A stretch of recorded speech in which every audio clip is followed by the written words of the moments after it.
Let's talk about something that's not always top of mind, but still really important: life insurance. Why? Because it offers financial protection for your loved ones and can help them pay for things like a mortgage, credit card debt. It can even help fund an education. And guess what? Life insurance is probably a lot more affordable than you think. In fact, most people think life insurance is 3 times more expensive than it is. So with State Farm Life Insurance, you can protect your loved ones without breaking the bank.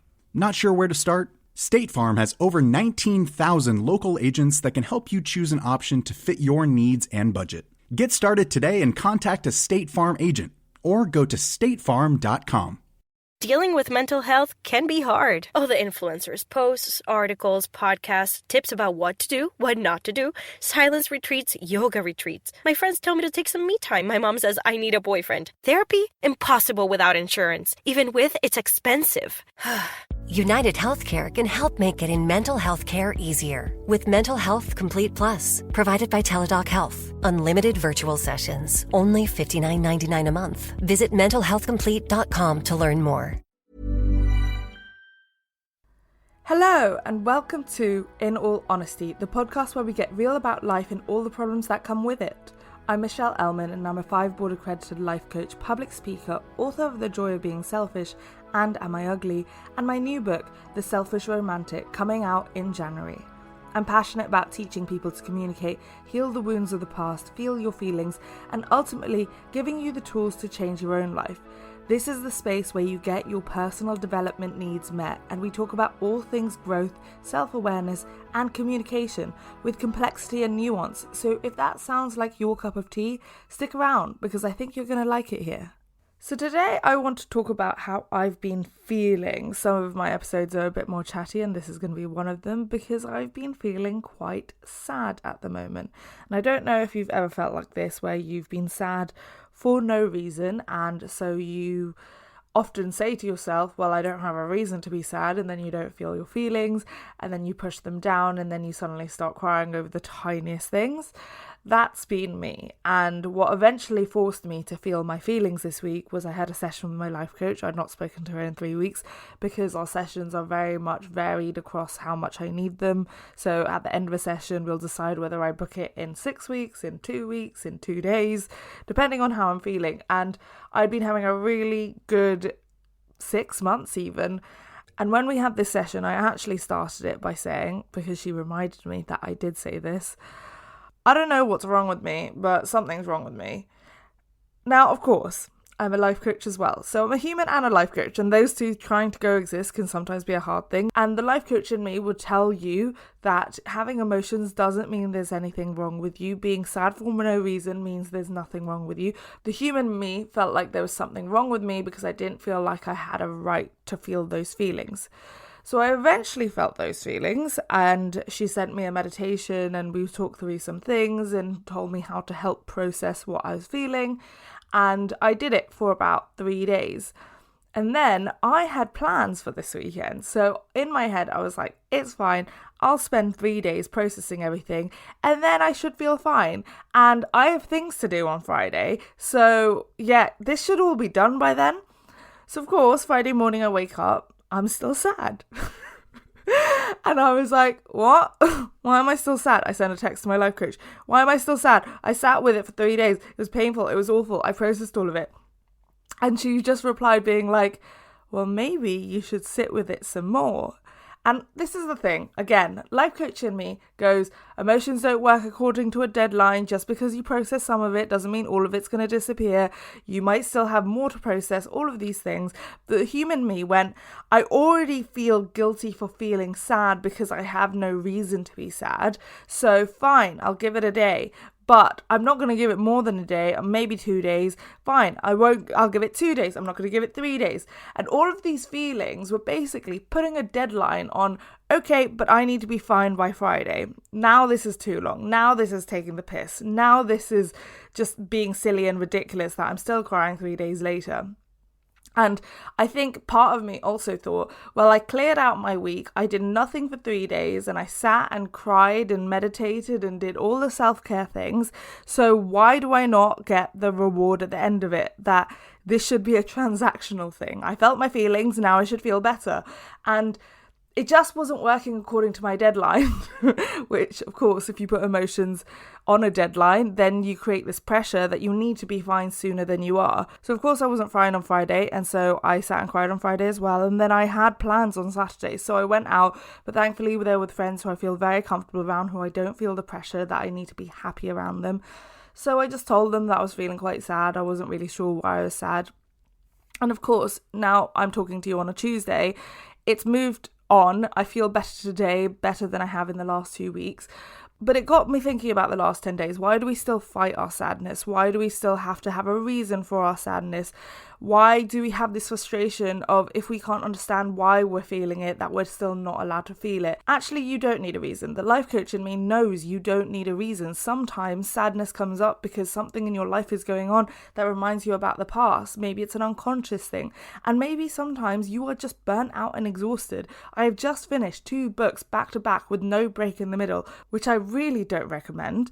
And so maybe my body was just burnt out, exhausted, and needed me to be flat on a sofa. And sometimes your body does that by making you ill, and sometimes your body makes you do that by being so sad that you feel apathetic. You know, when you wake up in the morning and you just feel heavy, don't want to get out of bed. Yes, even life coaches, even psychologists, even people who know all the self-care tips in the world feel like that. And I think sometimes that shaming element comes in because you think you should know better, that you are a certain age, you should know how to handle your emotions. And most of all, because we live in a society that over glorifies being busy, that we should just get on with it, push through, go to work. No one takes a sick day just because you have bad mental health.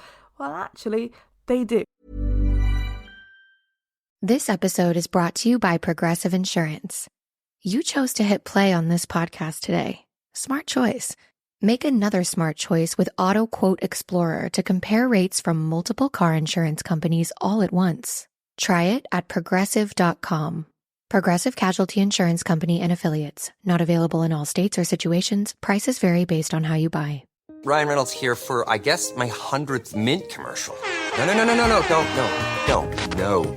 I mean, honestly, when I started this, I thought I only have to do like 4 of these. I mean, it's unlimited premium wireless for $15 a month. How are there still people paying 2 or 3 times that much? I'm sorry, I shouldn't be victim blaming here. Give it a try at mintmobile.com/switch. Whenever you're ready. $45 upfront payment equivalent to $15 per month. New customers on first 3-month plan only. Taxes and fees extra. Speed slower above 40 gigabytes. See details. They say opposites attract. That's why the Sleep Number Smart Bed is the best bed for couples. You like a bed that feels firm, but they want soft? Sleep Number does that. You want to sleep cooler while they like to feel warm? Sleep Number does that too. J.D. Power ranks Sleep Number number 1 in customer satisfaction with mattresses purchased in-store. And now, during Sleep Number's biggest sale of the year, save 50% on the Sleep Number Limited Edition Smart Bed, plus special financing for a limited time. For J.D. Power 2023 award information, visit jdpower.com/awards. Only at a Sleep Number store or sleepnumber.com. See store for details. And for the whole of last week, I was pretty much on the sofa watching TV. I managed to go to the gym every day for the sake of leaving the house for an hour, but also because the gym was actually making me feel better. Apart from that, stayed on the sofa or stayed in bed. I probably stayed in bed till about 11 o'clock every day. Woke up every morning feeling exhausted, like my body was a bag of bricks. And also, when I don't feel great, I don't tend to look great. I don't tend to prioritize things like getting in a shower because I wasn't seeing anyone, I wasn't doing anything. When I needed to, so on Thursday I had full meetings and I had to pull myself together. Of course I did, because I'm able to park my emotions to the side, promise myself that I will address them later, but also go and be an adult and do my job and get things done. And then on Friday I came back and was like, okay, have to go and process it some more. And then came back on Friday, went back on the sofa, again, didn't shower, stayed on my sofa, stayed in my bed, and processed it some more. But the reason why I'm mentioning how I looked physically is because I think it brings up an important point. Whenever I'm sad, I actually take quite a lot of joy out of looking how I feel. I know there's this thing where people go, oh, you look so tired. Well, maybe you are tired, and maybe you should look tired when you are tired.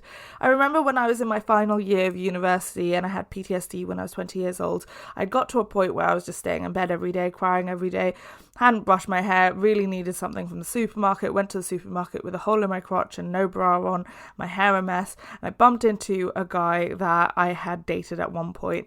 And I remember walking out the supermarket going, God, I've really let myself go. But what does let yourself go really mean? It's an external perspective comment because it's usually coming from someone else.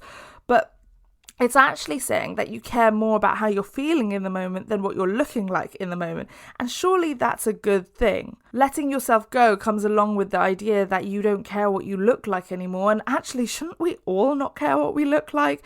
Do we not as a society already care too much about what we look like? And so I started thinking about this idea of letting yourself go, because on one of the days I went to the gym with my personal trainer, and a lot of the time I was working out by myself, but I went to the gym with my personal trainer. I probably hadn't washed my hair in like 3 days, but I was going to the gym anyway. I was going to get sweaty and gross.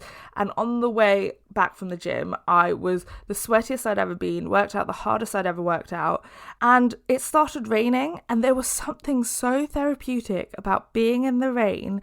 And yes, when you're being rained on, most of the time it's inconvenient. Usually you're on the way to somewhere. Usually it's when you don't have an umbrella, all of these things. But in that moment, the weather almost became a metaphor for exactly how I was feeling. And I felt understood by the weather. It pouring down on me is exactly what it felt like life was doing to me at the moment. That life was pouring down on me. All my sadness was pouring down on me. And yeah, so the rain made me feel understood, as weird as that was. And I couldn't have cared less about what I thought. Now, in that moment, if I'd bumped into a guy who I'd been dating like I did in that supermarket, would I have cared? Yeah, probably. But that's actually pulling myself out of caring so much about how I'm feeling that I don't care what I look like, to turning my focus back to what I look like. In order to actually have that thought of letting yourself go or being conscious of how you look because you've bumped into someone you know, that's actually returning your focus to what you look like is more important than how you're feeling.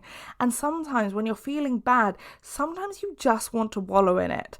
And it's something that I really believe in, that actually sometimes when you want to feel your sadness, you do just have to be gross and sit on the sofa and not care whether you've changed clothes in 3 days, whether you've got in the shower, all of these things, and just feel it. It's actually putting your focus on your internal more than your external, and that's actually a beautiful thing. I think also this idea of letting yourself go is obviously so related to the patriarchy, and especially around marriage. Like, a lot of people say once you get married, you let yourself go. Well, that's what they used to say in the olden days anyway. Or that what if someone gets out of a relationship and they break up, then she's let herself go. Usually associated with gaining weight, not re-dyeing your roots when you go grey. All of these things that are very much the beauty ideal. But I think if we look at it from a broader perspective of, isn't it great to let yourself go? When you hold everything in, that's when the problems start happening. And having that week of letting all my emotions go, as well as letting go of how I looked and how I was perceived and how I was presented to the world, was actually a really liberating thing. So I know it's a negative connotation with the word, but if you've read The Joy of Being Selfish, I have no problem reframing these negative words and actually realizing some of them are really positive. They've just been twisted in a way that don't benefit us. So the next time you're feeling sad, first of all, know that you don't need a reason to feel sad. Second of all, if you're feeling sad, you're allowed to feel sad. You're allowed to look like you've been crying. You're allowed to look a mess because you feel like a mess. And most of all, that your emotions don't work on a deadline. You don't need a reason to be sad. And if you don't have a reason to be sad, you can be as sad for as long as you want.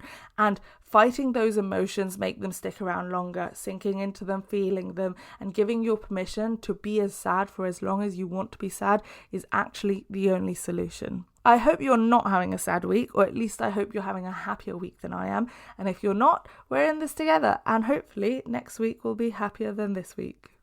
Thank you so much for listening, and if you enjoyed this episode, it would mean the world if you could leave a review wherever you're listening to this, and share it on social media and tag me in it so I can share it too. Come find me at Michelle L. Ellman on Twitter, Instagram and TikTok. We do fun things on there like Q&A Mondays, and on Fridays we celebrate your boundary wins. There's a whole community of people who want to grow and heal as well, and we're waiting to welcome you whenever you're ready. In the meantime, make sure to feel your feelings, set some boundaries, communicate in the way you want to be communicated with, ask for what you need, and I know sometimes you forget, but someone loves you, and I will speak to you next week.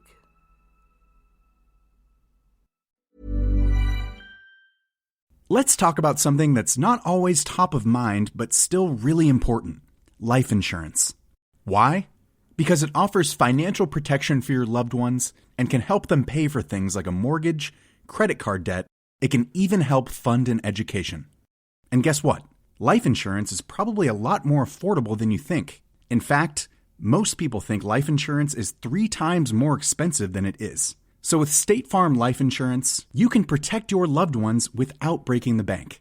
Not sure where to start? State Farm has over 19,000 local agents that can help you choose an option to fit your needs and budget. Get started today and contact a State Farm agent or go to statefarm.com. Planning for your next trip? Elevate your travel style with Quince. Quince has all the jet-setting essentials you'll want for your next getaway, like European linen, premium luggage options, buttery soft Italian leather bags, and so much more. And it's all priced at 50 to 80% less than similar brands. Plus, Quince only works with factories that use safe and ethical manufacturing practices. Pack your bags with high-quality essentials you'll be wearing for vacations to come with Quince. Go to quince.com/trip for free shipping and 365-day returns.